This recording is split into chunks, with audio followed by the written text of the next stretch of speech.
Romanos 8, verso de número 15, diz assim: porque não recebeste um espírito de escravidão para vos reconduzir ao temor, mas o espírito de adoção, pelo qual clamamos Abba, Pai. O próprio Espírito dá testemunho ao nosso espírito de que somos filhos de Deus. Sabe, nos últimos anos, eu creio que veio uma grande onda sobre o Brasil.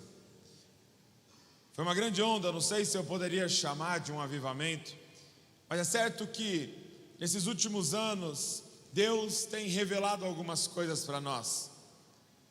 Nesses últimos anos, nós experimentamos uma onda do Espírito que nos revelou, ou revelou ao nosso coração sobre o amor do Pai, sobre a graça de Deus e sobre paternidade.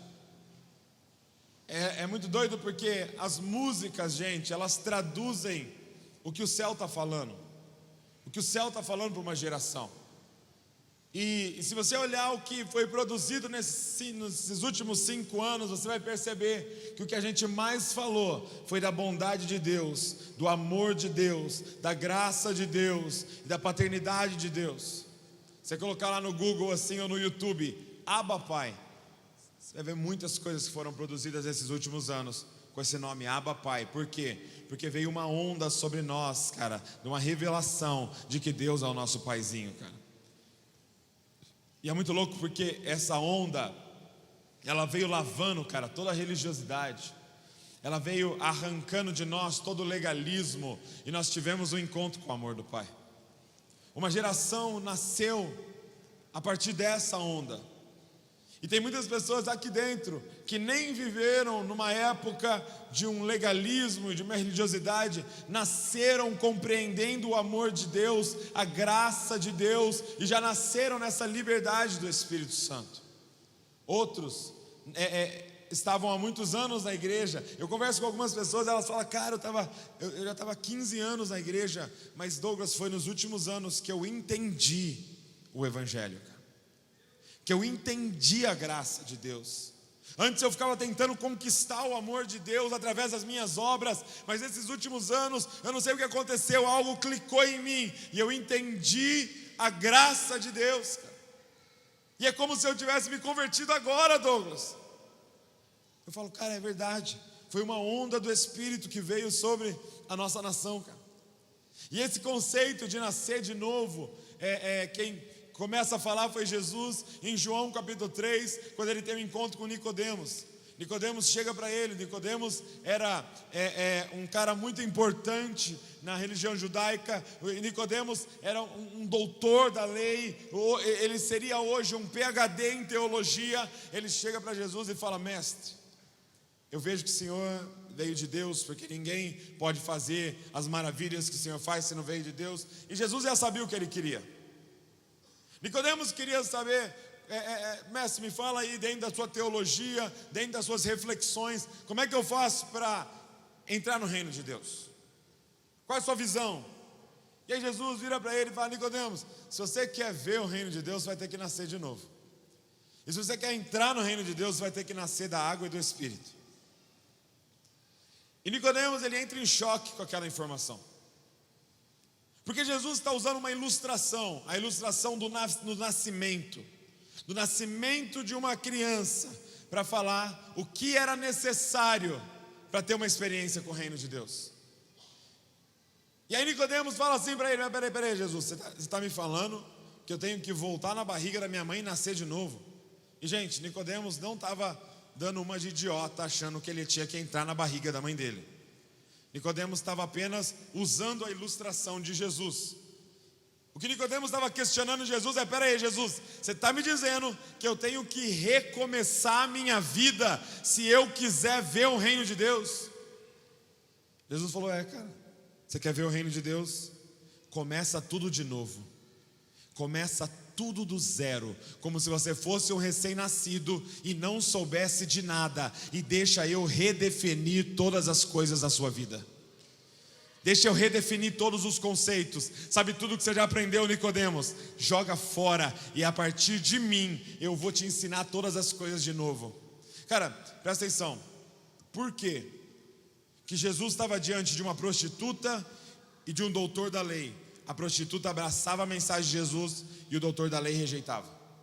Por que Jesus estava diante de um escriba que sabia tudo da lei, da Torá, do Antigo Testamento, e ele estava diante de um publicano que era um corrupto, e o publicano abraçava a mensagem dele e o escriba rejeitava? Por quê? Porque a mensagem do Evangelho é essa, gente. Ei, eu tenho uma nova vida para você. Você hoje pode começar do zero. Esquece tudo o que passou e vamos começar de novo. Cara, quando a prostituta ouvia isso, ela falava: o quê? Eu posso começar do zero? Eu quero. Eu posso jogar fora todo o meu passado obscuro de escolhas erradas, e você vai me dar uma nova vida a partir de agora, se eu deixar você redefinir a minha caminhada. Eu quero. O publicano queria, os pecadores queriam, as prostitutas queriam, mas aqueles que tinham passado brilhante de boas obras e diplomas diante de Deus não conseguiam abraçar essa mensagem. Cara, nós aprendemos que nós nascemos de novo, tem uma nova vida para nós. E o que Paulo está falando aqui em Romanos 8, ele está explicando isso para nós, o que significa nascer do Espírito. E ele diz assim, olha o que Paulo diz, ele fala assim, pois todos os que, verso 15, porque não recebeste um espírito de escravidão para vos reconduzir ao temor, mas o espírito de adoção, pelo qual clamamos Abba, Pai. Ele começa a explicar, sabe como é que acontece isso? O Espírito Santo entra em você, começa a comunicar com o seu espírito, e de repente algo dentro de você começa a clamar Abba, Pai. O Espírito entra em você e de repente, cara, vem uma certeza em você: Deus é o meu paizinho, cara. Quem já teve essa experiência? Cara, você não sabe explicar, mas você tem uma certeza dentro de você de que Ele é o seu pai, e que você foi adotado por Ele, e que agora você faz parte dEle e da família dEle. E o que Paulo está dizendo é que, cara, essa obra é exclusivamente do Espírito Santo. É Ele que entra, é Ele que faz, é Ele que comunica com o seu espírito, e você simplesmente sente uma certeza dentro de você, cara. Como nós acabamos de cantar com o Gabriel, cara, não tem mérito nosso. É pela graça, é pela misericórdia dEle, é pela bondade dEle. Se você está aqui e o Espírito habita em você, cara, não tem mérito nosso. Paulo vai falar, não é por obras para que ninguém se glorie. Ou seja, ninguém pode bater no peito e falar, eu sou salvo porque eu sou bom. Não, nós somos salvos porque Ele é bom e decidiu derramar o Espírito sobre nós. Ponto, cara. É graça, é bondade, é misericórdia. Nós nascemos de novo pela graça, cara. Quem compreendeu isso, cara? Está claro isso para você, cara? Está claro que não tem mérito seu. Está claro que entre a mulher mais santa desse lugar e a prostituta mais promíscua dessa cidade, não há diferença nenhuma, a não ser a graça de Deus que foi derramada nessa pessoa que teve o encontro com Jesus. Não tem diferença. A gente não pode olhar para ninguém e falar, cara, eu sou melhor que esses caras aí de fora. Não, nós somos igual. Mas Ele decidiu derramar o Espírito sobre nós. Eu não sei porquê, cara. Eu não sei porquê eu não sei porquê você, mas Ele nos escolheu, cara. Ele nos achou. Ele veio atrás de nós. Sabe, a gente tem um costume na igreja assim, e entenda, nem é para a gente mudar, tá? É um costume nosso, não tem problema nenhum. Mas a gente sempre termina falando assim, quem quer aceitar Jesus? E na verdade, assim, se a gente fosse olhar biblicamente, a pergunta seria, Jesus, quem você quer aceitar aqui hoje? Levanta a mão se você quer aceitar Ele aqui. Porque na verdade, cara, quem vem correndo ao nosso encontro e toca na nossa vida é Ele, cara. Ele nos achou, cara. Ele achou eu, Ele achou você. É graça. Não tem mérito nosso. Não tem obras. Não tem uma fórmula. Ele te achou. Agora, é isso que Romanos 8 está dizendo. Mas esse ano eu comecei a ler o Novo Testamento de novo. E eu estava lendo aqui Mateus, abre lá em Mateus 5, verso 44. Mateus 5, 44.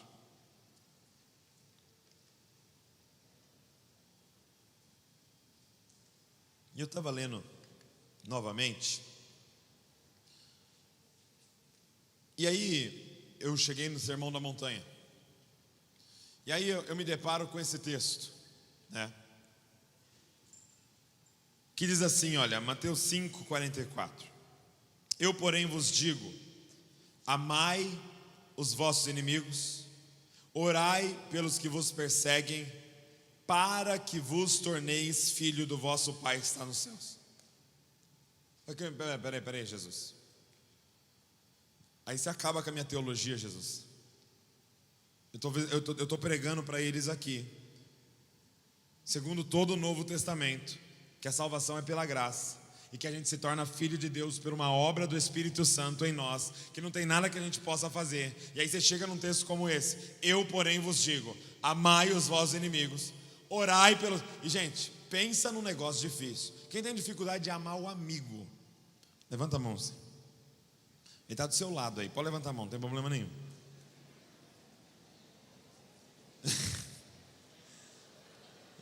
Dá um abraço nele agora, só para fingir que está tudo bem. Gente, amai os vossos inimigos. Gente, orai por quem te persegue. Olha aqui para mim agora. Não perde a atenção. Não é hora de pedir perdão para ninguém, nada disso. Olha aqui para mim. Gente, ele diz assim, olha: amai os vossos inimigos. Difícil. Orar por quem te persegue. Difícil. Só que o pior, ele fala assim: para que vos torneis filho do vosso Pai que está nos céus. Eu falo, e agora? E agora? Pela graça, o Espírito entra e já faz a obra? Ou eu preciso fazer alguma coisa difícil, que é com amar os inimigos e orar por quem me persegue, para eu virar filho de Deus? A impressão que dá é que esses versículos se contradizem. Só que aí, toda vez que você tiver dificuldade com alguns versículos, assim, eles parecer contrário, geralmente é problema da pobreza da nossa língua. Aí eu fui dar uma olhadinha no original, os 2 versículos. E aí você vai perceber que nos 2 versículos existem 2 palavras diferentes para filho de Deus. Em Romanos 8, verso de número 16, vai dizer que o Espírito comunica com o nosso Espírito e nos dá a certeza de que somos filho de Deus. E a palavra filho no original é teknon. Teknon significa filhinho de Deus, criança de Deus, bebê de Deus. Um recém-nascido era chamado de teknon, uma criancinha é chamada de teknon. O que Paulo está dizendo? Ei, o fato de você nascer de novo e se tornar um filhinho de Deus é graça, misericórdia de Deus e uma obra do Espírito Santo em você. Ponto. Agora, Jesus está falando de outra coisa. Jesus está dizendo assim: amai os vossos inimigos, orai por quem vos persegue, para que vos torneis um ruiós de Deus. Ruiós é a palavra filho maduro de Deus. O que eu quero comunicar com vocês nessa noite é: para se tornar um filhinho, um teknon de Deus, é pela graça, é mediante a fé e é uma obra do Espírito. Cara, é de graça. Agora, para se tornar um ruiós de Deus, custa tudo. Aí é mérito, aí é sofrimento, aí há dores, aí há renúncia, aí há cruz, para você virar um filho maduro de Deus, cara. E eu vim dizer para vocês que nós, como igreja brasileira, precisamos transicionar. Veio uma onda, cara, sobre a nossa nação, nos revelando o amor de Deus, a graça do Pai, nos revelando a paternidade de Deus, e nós nascemos de novo, mas somos teknon. Nós somos teknon de Deus, somos filhinhos de Deus. Nosso espírito clama, Abba Pai, mas nós precisamos nos tornar ruiós de Deus. filhos maduros de Deus. Você já se perguntou? Algo já te intrigou como tem me intrigado? Cara, eu estava olhando as estatísticas, a Val estava lendo as estatísticas para mim dos últimos censos, falando sobre o protestantismo. Cara, a gente cresce freneticamente. Nenhum outro grupo cresce mais do que a gente no Brasil. Eu lembro que eu dava aula de inglês e um dos alunos lá, já era um senhor assim, ele chegou para mim no intervalo e falou assim: Douglas, você é evangélico? Eu falei: sou, cara, vou lá na igreja Família Debaixo da Graça, tal. Ele falou: que legal, cara. Eu estava lendo uma matéria na revista que diz que o povo evangélico é o povo que mais cresce financeiramente no Brasil. Eu falei: poxa, que informação boa. Aí ele falou assim: eu virei evangélico. Falei: caramba, o cara lê na Veja, já aceitou Jesus ali, falou, foi no banheiro, batizou já. Falei: cara, o evangelho tem crescido muito na nossa nação. Agora, você já parou para se perguntar o seguinte? Algo que não tem sentido. O evangelho cresce, o número de pessoas convertidas cresce, o número de pessoas que dizem que nasceu de novo cresce, mas a corrupção cresce, a pedofilia cresce, o divórcio cresce, a injustiça cresce. Você concorda comigo que alguma conta não está batendo? Mas por quê? Porque veio uma onda de evangelismo na nossa nação e nós nascemos de novo, mas nós precisamos de uma onda de discipulado que vai nos fazer amadurecer, porque técnico não muda nada. Quem está entendendo o que eu estou falando? Olha o que Romanos diz. Olha o que Romanos 8 diz, presta muita atenção.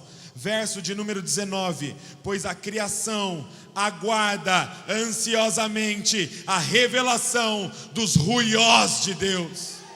Cara, eu vim dizer para você que Araçatuba aguarda ansiosamente a manifestação dos filhos maduros de Deus. Cara, essas faculdades, elas aguardam ansiosamente que os ruiós entrem nessas salas de aula. Cara, as escolas estão aguardando pelos ruiós. As ruas aguardam pela manifestação dos ruiós. O governo precisa de ruiós lá dentro. Cara, nós nascemos de novo, isso é inegável. Há um grupo gigantesco de filhinhos de Deus na nossa nação. Mas nós vamos ter que transicionar, porque a gente não pode ficar para sempre numa infância espiritual. Deixa eu te dizer uma coisa. Salvação não é o fim. O objetivo de Deus na nossa vida não é salvação. O propósito de Deus para a sua vida não é te salvar. Salvação é só o meio para Ele cumprir o verdadeiro propósito na sua vida, que é te transformar num filho maduro dEle, que traga glória para Ele. Quem está entendendo o que eu estou falando? Essa onda que veio sobre nós não é a última onda.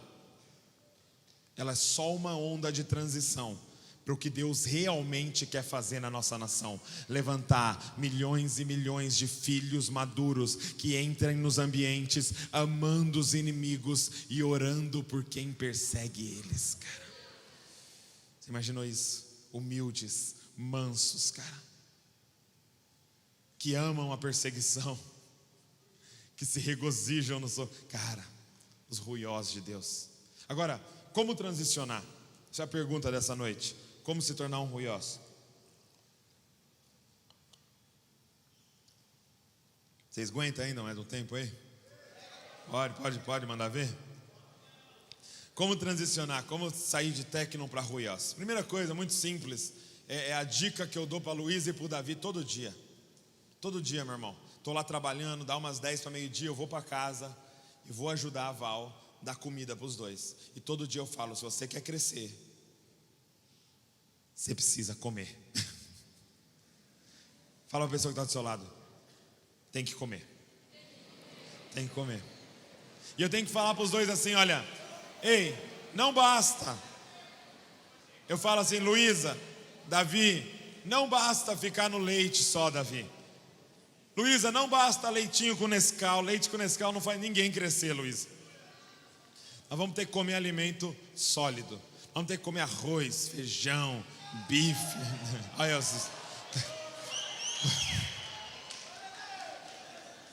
Já tem uns gordinhos ali. Picanha.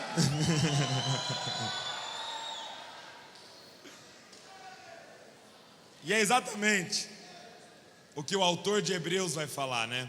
O autor de Hebreus vai falar assim: poxa, eu queria tanto trazer alimento sólido para vocês, mas vocês ainda estão no leite.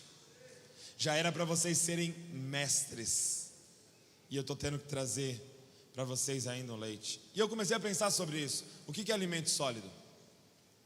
E o que é leite? E sabe, por muito tempo a gente entendeu da seguinte forma: leite ou alimento sólido é quando vem aquele cara e traz aquela revelação profunda, sabe? Fala alguém aí que trouxe uma revelação profunda para você. O Brunão, cara, o Brunão chega. Aí ele começa, aquela parada de propósito, de necessidade e tal. E você vai entendendo, você vai ficando louco. E você vai entendendo as escrituras. Você fala, meu Deus, o que é isso? E termina, você fala o quê? Cara, isso foi uma feijoada, meu irmão. Essa foi um negócio pesado, cara. E aí às vezes vem o irmão e fala, você está na célula lá, sabe? Aí vem o irmão e fala assim: gente, Jesus morreu na cruz, ressuscitou, mora dentro de você, aleluia, aleluia. Aí você fala, pô, foi legal, mas foi mais um leitinho assim, foi um devocional, né? Uma coisa mais basiquinha ali. E a gente pensa que isso é comida sólida e leite. Mas eu queria propor outra coisa para vocês. Leite e comida sólida não diz respeito à profundidade da revelação. Leite e comida sólida diz respeito a quem processou o alimento. Presta atenção. O que é leite, gente? Ele está fazendo referência a leite materno. Leite é aquele alimento que alguém processou e só jogou na sua boca, e o seu trabalho é só engolir. E eu queria ousar dizer para você que não importa quão profunda seja uma revelação, se foi alguém que processou e só jogou na sua boca, é leite. O que é alimento sólido? É o alimento que você caçou, que você preparou, que você mastigou, que você engoliu e que você digeriu, cara. Cara, você vai crescer. Ouça o que eu estou dizendo. Você vai crescer muito mais com a porta fechada, com a sua Bíblia dentro do seu quarto, preparando sua comida, do que qualquer vídeo do YouTube que você possa assistir, cara. E não importa se a revelação do fulano de tal parece mais profunda do que aquilo que Deus está falando com você no quarto. Você quer crescer? Processa o seu alimento, cara. Caça. Pega esse livro aqui e começa a caçar, meu irmão. E aí você vai chegar no versículo. Você vai ter que mastigar ele porque ele é duro, meu irmão. Mastiga. Mas sabe aquela carne dura da casa do seu amigo lá que você foi? Duro. Você mastiga e não vai. E aí você mastiga e vai tirando todo o caldo. Às vezes você vai ficar um mês num versículo só, mastigando e digerindo aquele alimento. É isso que nos faz crescer, cara. Vai para o teu quarto, coloca um cotovelo de cada lado da palavra de Deus, cara. E não sai de lá enquanto você não achar uma feijoada nessa palavra, cara. Cara, você quer crescer? Você precisa de alimento sólido. Chega de leitinho, gente. Chega de alguém processar, pagar um preço e só jogar na sua boca. Porque nessa a gente tem engolido um monte de alimento contaminado. Você já se perguntou por que na época dos nossos avós, dos nossos bisavós, eles tinham tão pouco casos de câncer? E a gente tem tanto. Por quê? Porque alguém processa o nosso alimento e a gente só engole. E no meio do nosso alimento tem um monte de besteira, cara. Nossa bisavó ia lá no quintal, torcia o pescoço da galinha, trazia para dentro e ela mesma processava o alimento dela e era sempre limpo e puro. Quem está entendendo o que eu estou falando, cara? Meu irmão, processa o seu próprio alimento. Processa o seu próprio alimento. Isso é alimento sólido. O alimento que você preparou, o alimento que você buscou e que Deus te deu. Quer crescer? Alimento sólido. Segundo, se você quer crescer, olha só o que diz em Romanos 8. Vamos continuar em Romanos 8. Diz assim, verso de número 14. Romanos 8,14, volta lá.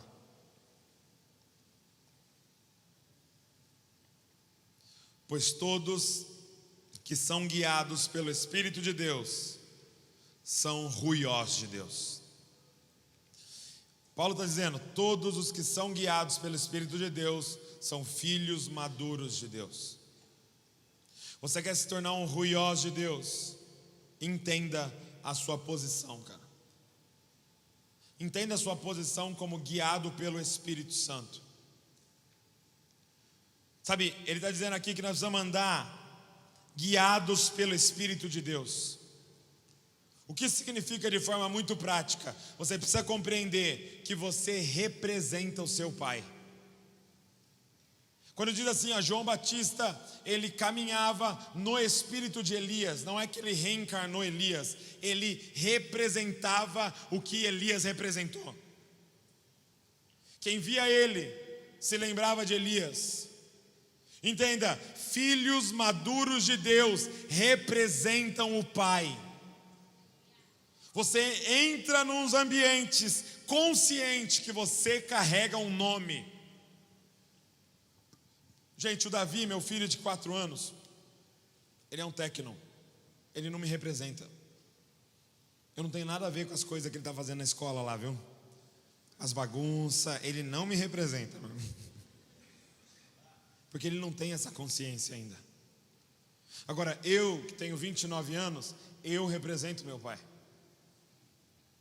Eu já sou um ruiós em relação ao meu pai. Eu já sou um filho maduro do meu pai. Agora, eu tenho consciência de que se eu der uma mancada, não é somente o nome Douglas Gonçalves que é manchado, mas também o nome Josué Gonçalves é manchado.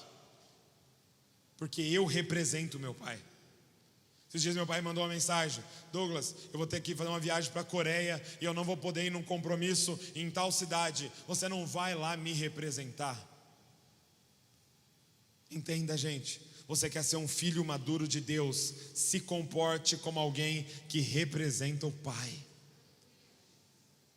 Sabe, gente, de uma vez por todas, compreenda isso. Nós não andamos em santidade para ser salvo. Nós andamos em santidade porque representamos o nosso Pai que nos adotou. Você está entendendo o que eu estou falando?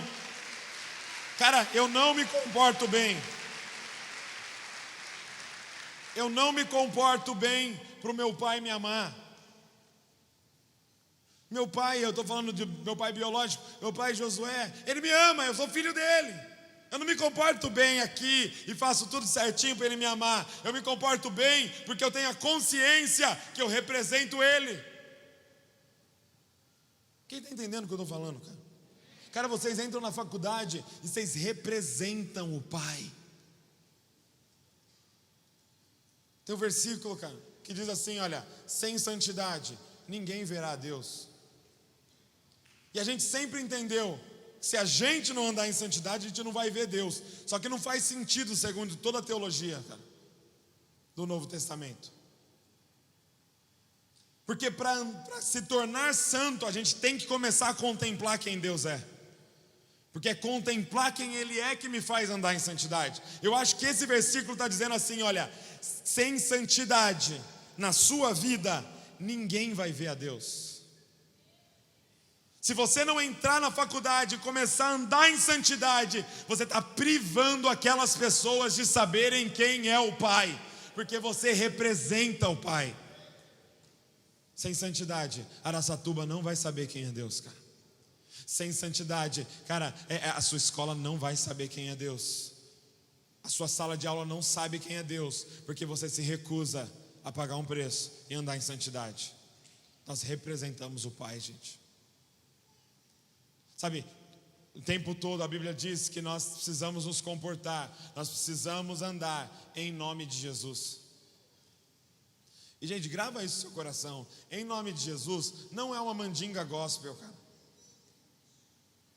Em nome de Jesus não é uma frase que você põe no final de um pedido para que ele se realize. Isso é simpatia. Não adianta você falar assim, Senhor, você olhar e falar assim, nossa, eu vou comprar esse carro em nome de Jesus. Agora você vai, agora com certeza vai dar certo. Não, eu vou passar na faculdade em nome de Jesus. Você estudou? Você estudou, você vai passar. O que significa em nome de Jesus, gente? Em nome de Jesus significa se comportar representando Ele. Em nome de Jesus não é uma frase que a gente diz no final dos nossos pedidos. Em nome de Jesus é um estilo de vida, é um comportamento. Imagina você entrar na faculdade em nome de Jesus, ou seja, representando o próprio Jesus. E aí você está lá e de repente alguém entra mancando, com dor na perna. Você fala assim, ô moça, Jesus, ele ressuscitou e está lá na direita do Pai, mas ele me mandou aqui. E eu estou aqui em nome dele. E é como se ele estivesse aqui.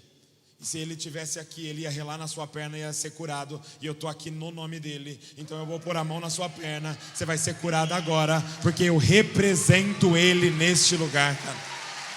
Você não precisa nem falar em nome de Jesus no final da frase. Você tem que se comportar em nome de Jesus. Nós representamos ele, cara. Nós representamos o nosso Pai. Essa é característica de ruiós de Deus. Os que são guiados pelo Espírito de Deus são filhos maduros de Deus, cara.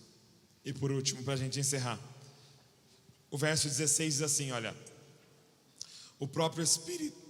Opa, está acabando minha voz, gente. Espera aí.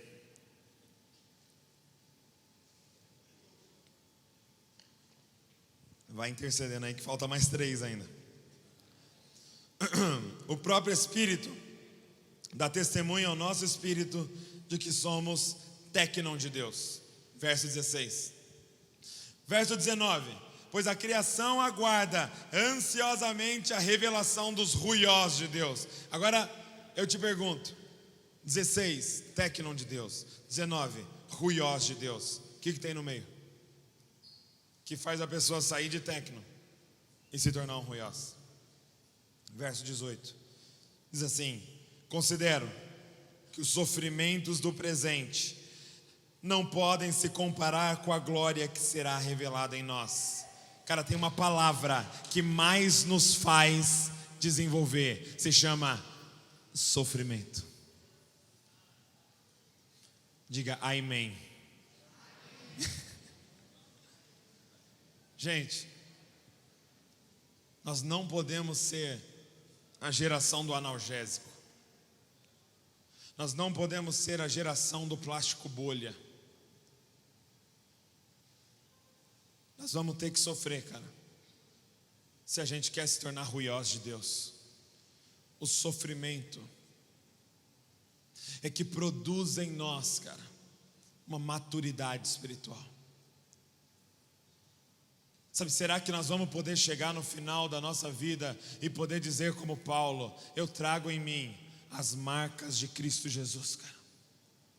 Sabe, Atos capítulo 5 mexe tanto comigo, quando eu leio que os discípulos são açoitados, e aí você imagina eles saindo com as costas completamente abertas e sangrando, e diz assim, ó: e saíram regozijantes, e saíram alegres, porque foram achados dignos de sofrer por causa do nome de Jesus Cristo. Gente, a gente é muito mole, cara. Se quisermos chegar à maturidade espiritual, se quisermos nos tornar ruiós de Deus, nós temos que parar de fugir do sofrimento. E na verdade nós temos que abraçar o sofrimento. Nós temos que ir em direção ao sofrimento. E eu quero ser mais louco com vocês ainda. Eu quero te incentivar a orar pedindo sofrimento. Pedindo. Cara, eu estava ouvindo a história de um ancião de Curitiba, e o pessoal contando para mim que um dia o filho dele, a esposa e os netos estão voltando para casa, e de repente tem um tiroteio e a bala perdida pega no carro do filho dele. e morre a esposa do filho dele e o bebê do filho dele. Ele vai, porque ele estava perto de casa, ele chega naquela cena com a nora dele morta e com o bebê, o neto dele, morto, cara. Ele pega aquele recém-nascido do carro, baleado, ele levanta para o céu e diz: Deus deu, Deus levou, louvado seja o nome do Senhor, cara. Cara, nós vamos ter que amadurecer.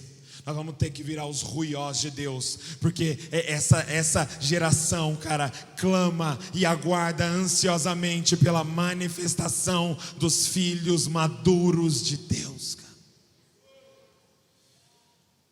Sabe qual é a diferença de um técno e um ruiós? É que o técno, ele tem uma especialidade.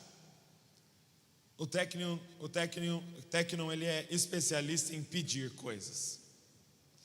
Meu irmão, o Davi e a Luísa, eles são uma máquina de pedir coisas, cara. Eles não podem me ver. Toda vez que eles me veem e eles falam a seguinte palavra: papis. Eles sabem quando vem assim pro seu lado, papis? Eu já sei que geralmente na sequência vem: posso jogar no seu celular? Eles querem brinquedo. Eles não podem me ver que eles acham que eu sou um garçom, sabe? Pai, faz um leite para mim lá. Aí eu vou. Às vezes quando eu chego com o leite, ela fala: traz água para mim primeiro. Eu gosto de tomar água antes do leite. Aí eu vou. Aí ela toma água, ela toma o leite. E geralmente é à noite. Aí eu deito. Aí de repente eu ouço o barulho de que levantaram. Aí eu ouço um grito: fiz cocô, vem me limpar.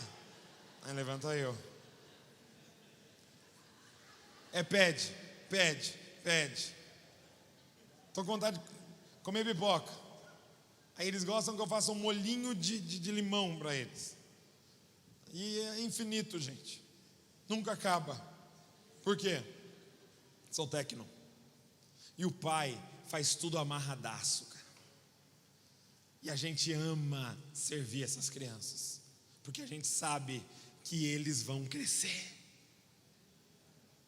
e vão se tornar ruiós, que vão dar orgulho para nós. Agora, qual é a diferença de um ruiós? Enquanto Davi entra onde eu estou e fala: pai, faz um leite para mim. Pai, pega uma água para mim. Pai, eu quero coca. Pai, eu quero suco. Pai, eu quero comer. Pai, qual é a diferença de um ruiós?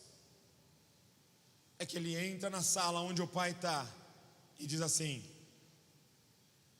pai, posso te trazer um leite? Pai, o senhor quer um suco? Pai, o senhor está cansado? Pai, o que o senhor quer que eu faça para o senhor? Pai, o que eu posso trazer para o senhor? Eu queria propor algo para vocês. Espera. Eu queria propor algo para vocês nessa noite. E se a gente parasse de ajoelhar e pedir coisa para Deus, e ajoelhasse todas as manhãs e fizesse a seguinte pergunta: Deus, o que eu posso fazer para o Senhor? E se a gente parasse de levar os nossos sofrimentos para Deus e perguntasse: Deus, compartilha comigo os teus sofrimentos, porque eu quero ser resposta do Senhor nessa geração. Eu quero enxugar as suas lágrimas com a minha justiça, Senhor. Cara, nós temos que amadurecer, cara. Chega de pedir. Deixa Ele pedir. Fala: Senhor, chega, é sua vez de pedir. O que eu posso fazer? Seja feita a tua vontade, Pai. Sabe, você pode se perguntar: mas Douglas, Deus chora. Uma vez eu terminei de pregar e um jovem veio para mim e fala: cara, Deus sofre. Eu falei para ele: cara, tem uma criança de 2 anos, 3 anos, 4 anos sendo abusada agora. Você acha que ele está feliz? Tem uma mulher sendo espancada agora pelo marido bêbado. Você acha que ele está feliz? Tem gente sendo escravizada agora, fazendo trabalho por 10 centavos. Você acha que ele está feliz? Tem mulher sendo tratada como pedaço de carne através da pornografia. Você acha que ele está feliz? Cara, e se a gente falasse: papai, compartilha comigo os teus sofrimentos e deixa eu enxugar suas lágrimas com a minha vida. Pai, chegou a minha vez de responder. Sabe um salmo que mexe muito comigo? Salmo 116. Se você começa a ler o Salmo 116, do versículo 1 ao 11, Davi está dizendo tudo o que o pai faz. Ele fala: eu clamei, o Senhor respondeu. Eu estava cercado pelos meus inimigos, o Senhor me livrou. O Senhor é bondoso, o Senhor é misericordioso, o Senhor está sempre comigo, o Senhor não me desampara, eu posso contar contigo. Eu estava angustiado e o Senhor me trouxe alegria. E ele começa a falar de tudo o que o pai faz. E aí chega o verso de número 12, cara. E o verso de número 12 revela um ruiós. Salmo 116, 12. Revela um ruiós de Deus. Porque depois de dizer tudo o que o pai faz, ele levanta os olhos para o céu e diz: o que darei eu por todos os teus benefícios para comigo? É como se ele dissesse: pai, tu és tão bondoso, agora chegou a minha vez de dar algo para ti. O que darei eu por tudo que o Senhor tem feito para mim? Jovens, compreendam, cara, nós não merecemos essa roupa que a gente veste, a gente não merece o ar, a gente não merece estar vivo, a gente não merece a graça, a gente não merece o amor, a gente não merece a bondade, mas Ele nos deu tudo isso. O que daremos nós por todos os benefícios dEle para conosco? Será que não chegou a nossa vez de retribuir, cara? Gente, nós não fomos criados para ser somente receptores da graça, nós fomos criados para ser reprodutores da glória, cara. Nós fomos chamados, cara, para gastar a nossa vida trazendo glória ao nome dEle, cara. O seu novo nascimento não é o fim, o seu novo nascimento é só o começo de uma história, trazendo glória para o nome dEle. Com os nossos sofrimentos, com as nossas lágrimas, com a nossa santidade, cara. Eu encerro dizendo para vocês, eu estava em Curitiba esses dias e eu ouvi uma pregação de um amigo chamado Pedro Becker, e ele relembrou uma frase, cara, que gravou no meu coração, que é dos morávios. Os moravianos foi um grupo missionário, um dos mais poderosos que já existiu. Os caras oraram 100 anos sem parar. E conta a história que um dia um pastor fez um apelo missionário dizendo: cara, quem gostaria de entregar a vida pelos povos não alcançados? E veio um monte de gente para frente, e em especial 2 jovens. E esses 2 jovens nos dias seguintes descobriram que havia uma ilha habitada por 2.000 escravos. E o dono da ilha era um senhor inglês. E aqueles 2.000 escravos, muitos deles nasceram na ilha e morreriam na ilha. Eles então vão até esse senhor inglês e falam para ele assim: olha, a gente queria ir fazer um trabalho na ilha e levar o evangelho para aqueles escravos. E o dono da ilha era um ateu. Ele disse: eu não quero essa bobeira eclesiástica aqui na minha ilha. E aí os meninos fizeram uma proposta para ele: aceita a gente como escravo então. E ele disse assim: olha, tem 2 condições. Primeiro, é por toda a vida, não tem volta. E segundo, eu não vou nem pagar a passagem de navio para vocês irem. Cara, esses 2 meninos se vendem como escravo por toda a vida, e com o dinheiro que receberam pagaram a própria passagem para ir para a ilha ser escravizado, por amor a 2.000 pessoas que nunca ouviriam falar de Jesus Cristo, cara. A história conta que eles estão no porto, e está lá os pais, está a igreja, e eles chorando muito, porque é a última vez que veriam a face um do outro. Imagina aqueles pais, pela última vez viriam aqueles dois meninos, e eles entram no navio, cara, e eles vêm para a parte de trás do navio, e o navio está saindo, e eles estão de frente com a família, de frente com a igreja, e eles começam a gritar uma frase, cara. Ai, como eu queria que isso cravasse no seu coração, cara, da forma que cravou no meu. Todo dia eu penso nessa frase. Eles começaram a gritar o porquê eles estavam fazendo aquilo. E olhando para a família e para a igreja, eles gritavam assim: o Cordeiro é digno de receber a recompensa pelo seu sacrifício, cara. O Cordeiro é digno de receber a recompensa pelo seu sacrifício, cara.